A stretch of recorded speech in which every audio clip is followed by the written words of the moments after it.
আজকে এদিকে বিয়ের অনুষ্ঠান আছে, খুব আনন্দ করতেছে। বাবা তুমি তো আজকে খুব আনন্দে আছো নাকি? হ্যাঁ আচ্ছা, আজকে খাওয়াটা পড়তে মতো পড়ছে না? বিয়ার খাওয়ান খাইতে দেবে না? হ্যাঁ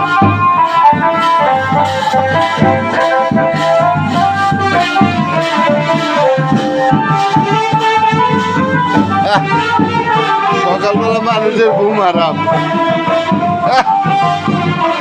ভালো করে একটা ডান্স দাও, ভালো করে নাচো খারো। কয়টা খাইছো? কয়টা? আরে আমি তো দেখতেছি তুমি খাইতেছো। আমি চা রেডি করলাম, তো দোকান চালু করলাম, চা রেডি করলাম, এর লেগে দেরি হয়ে গেল।